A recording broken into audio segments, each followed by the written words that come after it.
Hello and welcome everyone, Benjamin Carano here, and today's video is going to be a quick overview of some key details and things to pay attention to before building a motorized bike.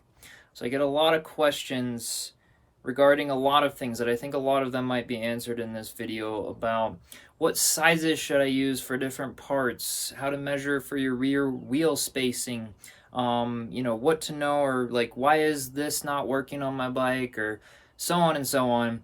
And today I'm going to be talking about some of the key things to pay attention to when you're thinking about building the motorized bike, so you don't do what I did and go spending tons of money on a lot of parts that end up not fitting or lining up right or working right. So this will save you a lot of time. So this is definitely a must watch before you build a motorized bike. With that, let's get into it, and I'll be explaining a lot of this video on the Honda GX 120cc motorized bike that I just built a couple years ago. Alright, so here's the bike. I've got plenty of videos on how I made this thing and riding it and all the above, so be sure to go check those out. Also, if you haven't already, be sure to like, comment, and subscribe. That would be really helpful for the channel. But the first thing that I wanted to talk about is the whole alignment of how you get the power from the engine to the rear wheel. So I didn't cover a lot of this in great detail when I was doing my other tutorials, and the biggest thing I want to talk about is, first of all, I do have videos on how you can most likely find this thing. Sometimes it's in stock, sometimes it's not, this whole torque converter setup. And basically the biggest thing for this is that the sprocket here is on the back side of the plate, back in there. Might be easier to see from the top here if I can get the right angle. There we go. But a lot of them have it right in between this clutch plate and the actual torque converter plate. But what you want is something that goes all the way through with the sprocket on the back side there. And then I have the chain that runs through here, chain tensioner, pulley. Ideally you'll want one that's spring-loaded. I just haven't got around to that one yet. And then this was one of the cool parts that I actually got custom made on this bike. And this is a aluminum sprocket, and all the parts back here are CNC'd. And then I actually got this other plate you can see here, this kind of three, like it has a couple holes in it with some bolts that actually bolts onto the back of the sprocket. But what's most important is it actually has these disc brake screws, so it mounts right onto the disc brake, 6-bolt disc brake side of the hub here. And this was CNC'd out of aluminum. But what's really cool about this is it kind of allows the sprocket to sit back from being so close to the arm here and from the edge of the wheel. So if your sprocket isn't quite aligning by just bolting a sprocket right onto the 6-bolt disc brake, I definitely would not recommend doing the sprocket with the little rubber clamps on your spokes. That's just not a very good idea, and those things come apart all the time and rip your spokes out. So if you are seriously considering building one of these to be reliable, you're going to want to get the sprocket with the 6-bolt disc brake. That is a very key important thing to be paying attention to before building the motorized bike. Make sure your rear wheel has a hub with a 6-bolt disc brake mount on it, so that you can either bolt the sprocket directly to it, or if you need more setback, you can get one of these mounts. You may be able to actually find this on Amazon now, but I got it from a guy who machines a bunch of these parts, so it's a pretty common thing. It might not look the same style or whatever, but you'll find a bunch of them, and it basically sets the sprocket back a little to have a little more space in there. And that gets on to the next part in terms of making sure that your chain is in a good straight line from the wheel to the engine. That will be the least amount of wear and tear on the chain and engine, and you have a little bit of play back and forth, but that is one of the biggest things that I paid attention to when actually mounting the engine. So you can see here the custom mount that I made, and again, this is in, I think, part 2 of my Honda bike build. With this custom mount, when I was welding it all together, I actually had the engine tied from a ratchet strap from a ceiling post in the garage where I was building it. And I would kind of move it back and forth until the chain was aligned, and it was on this plate right here, and then that's when I did these little tack welds down here before I welded the whole thing to actually make sure that the engine was straight and aligned with the rear wheel before I actually welded it. So I had the advantage, you could say, of being able to custom do my own motor mount to meet those standards. But if you have an already pre-existing motor mount, you'll definitely want to get that and try it on the bike before you decide what type of rear sprocket spacing you'll need here. So they may be like two things that you buy separately, just so that you can determine about the spacing back there. Another thing that people ask me is, will the alignment still be the same if I use a centrifugal clutch? So I did already do a video on comparing the torque converter that I have here to a centrifugal clutch with a dual chain drivetrain rather than the belt here. And the mount for that I actually have sitting on the workbench here. It's this thick aluminum plate.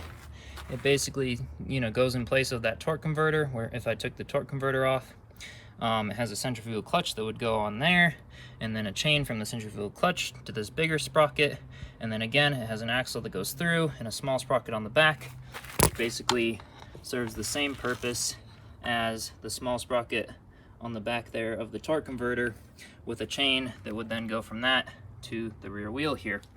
And the answer is, if you do get these little jack shafts for the centrifugal clutches, this is the most common one that I've seen. There are some others, but this spacing here is almost identical to the spacing of the torque converter. So if you put this thing on and you decide that you don't like it and you want to switch to the torque converter, or vice versa, if you put the torque converter and you want to have a centrifugal clutch down the road, the spacing will be the exact same. When this plate is all the way mounted on the engine, you're not going to have to worry about moving the engine. It should be the same and give you the sprocket in about the same spot to go right to the rear wheel.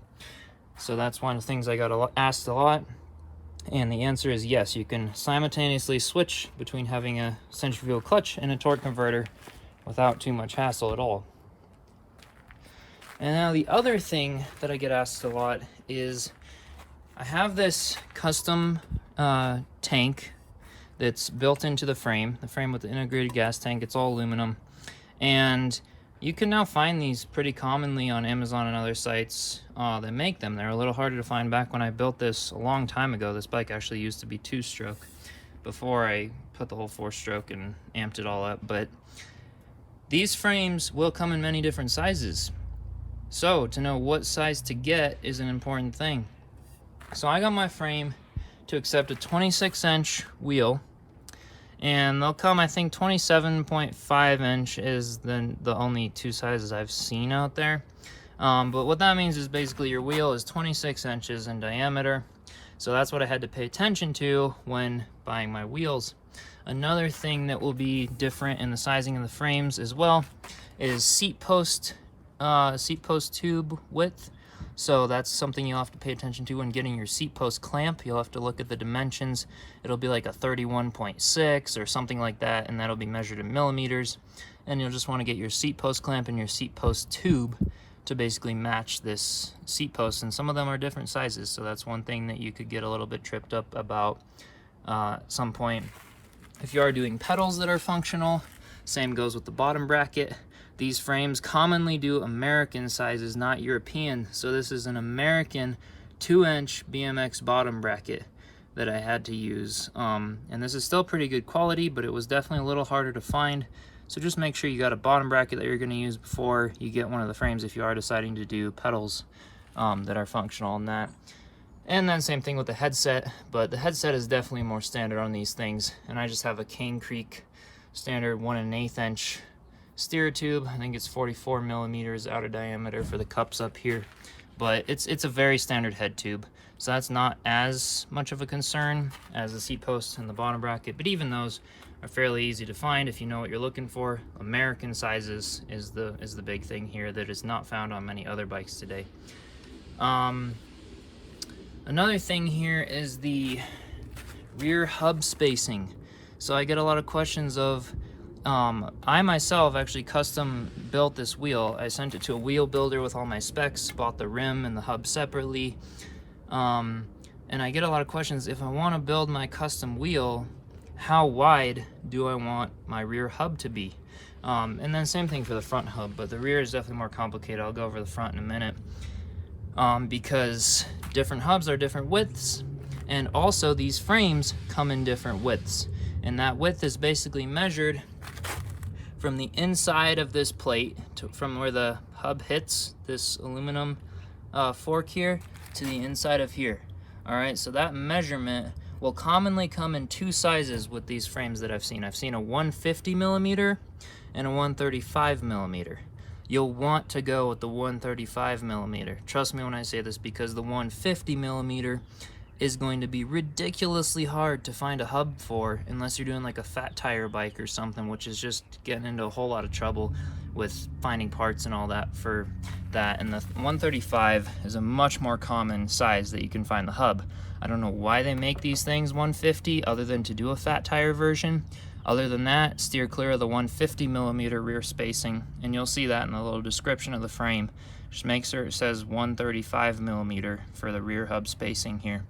And then also make sure that when you buy the hub, it says 135. But most wheels, if you don't custom build them, or if you do, will have a 135 hub. So just be sure to look for that, because when I ordered my first frame, I actually had to return it because I thought, oh, it's wider spacing, I might be able to fit a bigger, stronger wheel in, and I'm putting multiple sprockets on, and I need as much space as I can get. But the answer is no, 135 is just enough spacing, it'll work fine, and it's much more common and easy to find parts for. And for what I wanted to do at the time, before I figured out that there were a few wheels that they did make for 150, which are crazy expensive and hard to get, I did have to return it because I couldn't actually even find a single hub that would fit the 150 in that case to do what I wanted to do. So the 135 is important for there. This fork here is just an aluminum front fork, and most front forks, including this one, will have 100 millimeter spacing in the front rather than 135 or 150 in the back. They'll usually have 100 millimeter in the front.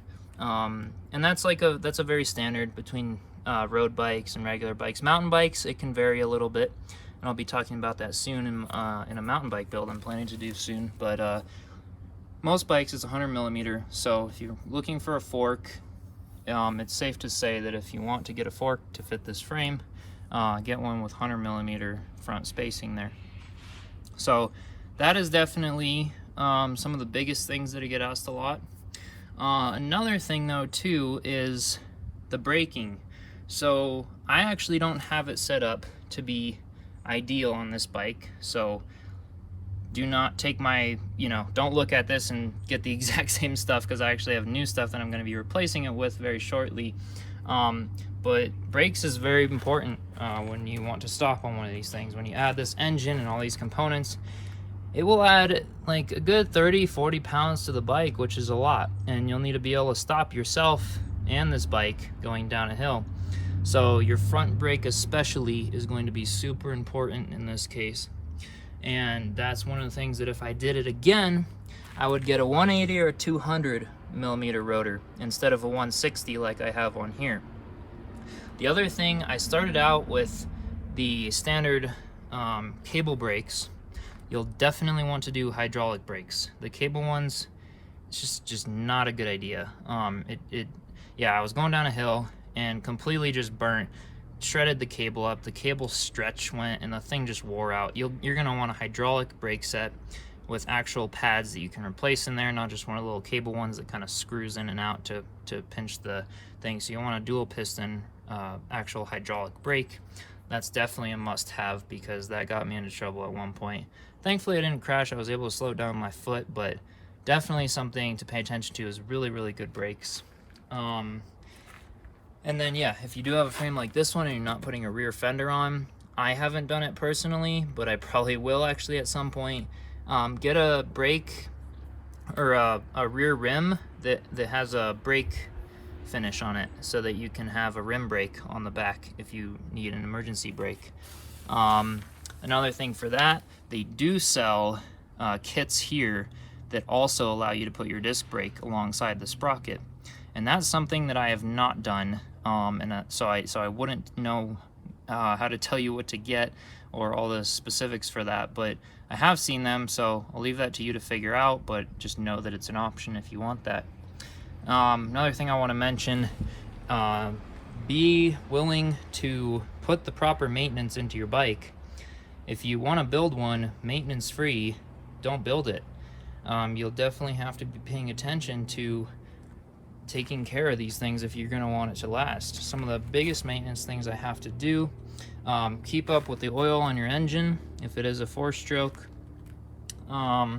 Just make sure things are clean in the whole hub and sprocket area, because a lot of sand and muck and dirt can get into here and it'll just wear things out that much faster. So just do some cleanings every year. Take things apart and just do like a deep clean and some parts cleaner and whatnot, just to take care of things, keep things going. Yeah, check your brakes, make sure your brake pads are good. Tires, I actually haven't had to replace because I have these Continental Gator skin tires with built-in Kevlar, and these have been absolutely amazing, but do know how to replace a tire because they can still get pinch flats and everything like that. Another thing I have to do more frequently than I would like to is tighten down this head tube clamp here, this head tube cap, because with all this front braking power, this whole thing can like put a lot of stress on that, and it can sometimes loosen this up just a little bit, just enough to where if you have your spacers in here, sometimes you can turn them back and forth without actually turning here. Right now they're good and tight, and I actually haven't had to tighten it in a while, but when you first build it, just know that sometimes this can come loose or little things can stretch and settle in, to where just making sure that you unscrew these 2 side bolts, one here and one here on the stem, to be able to have that loose, and then crank down on this Allen key and then tighten these back up again, because this stem can come a little bit loose and you're not going to want to, it's not going to be fun if your handlebars pop off when you're coming down a hill and you have no control of your bike. So definitely that's a safety thing that some bikes you need it more than others. This was a fairly cheap stem.